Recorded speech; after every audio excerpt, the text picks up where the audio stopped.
South Calcutta ল কলেজে যে case হয়েছে ওটা পুলিশ তদন্ত করছে। যেহেতু কেস খুবই সেন্সিটিভ আছে, we would not like to, আমরা খুব ডিটেলস আমরা কিছু দিতে চাইছি না। আমি এটাই বলবো, দ্রুত করে এফআইআর করা হয়েছিল। 3 জন এফআইআর অ্যাকিউজড প্রথম দিনেই ধরা পড়েছে, ইন লেস দেন 12 আওয়ার্স প্রথম 3 জন ধরা পড়েছে। তারপরে বেসড অন এভিডেন্স আরও একজন ধরা পড়েছে। অনেক এভিডেন্স আমরা কালেক্ট করেছি, সেইগুলো অ্যানালিসিস হচ্ছে। বাকি যে ইনভেস্টিগেশনের প্রসেস আছে সেটা হচ্ছে।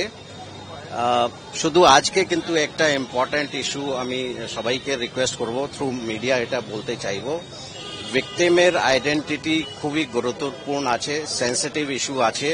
অ্যান্ড আমরা সবাই জানি এর জন্য সুপ্রিম কোর্ট, মাননীয় সুপ্রিম কোর্ট, মাননীয় হাইকোর্ট সব জায়গা থেকেই অনেক গাইডলাইন আছে।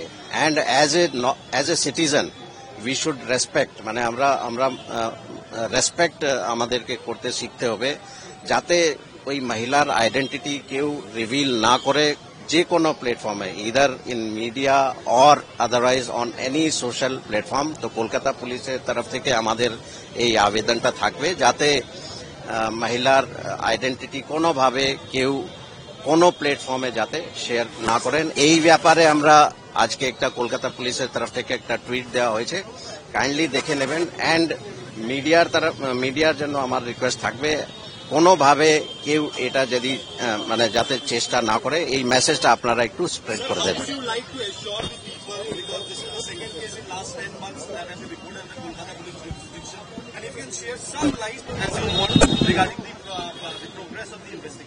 वो हिंदी में कुछ पूछना है और मैं आई टेल। कस्बा केस हुआ है, उसको लेकर कोलकाता पुलिस की भूमिका को सबने सराहा है। क्या इसके बाद में आज ये इंसिडेंट है और किछु आई हैव नोटेड।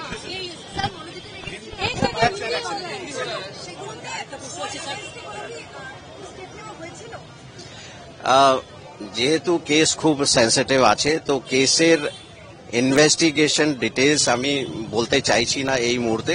খুব ইম্পর্টেন্ট, আমাদের কাছে প্রচুর ডেটা এসছে, ওটা অ্যানালিসিস হচ্ছে। কোনোভাবে যাতে তদন্তের কোনো রকম কোনো এফেক্ট না পড়ে, সেই জন্য এখানে বলা উচিত হবে না। তো ইনভেস্টিগেশনের ব্যাপারে আমি কিছু বলবো না এই মুহূর্তে। But yes, all necessary actions, जहाँ एक्शन करार दरकार है, जो एक्शन पुलिस को लेना चाहिए वो अभी तक लिए गए हैं। एंड मैं ये एश्योरेंस देना चाहता हूँ कि और फर्दर जो इन्वेस्टिगेशन जो चल रही है उसमें जो भी इन्वेस्टिगेशन के हिसाब से जो करना चाहिए वो किया जाएगा।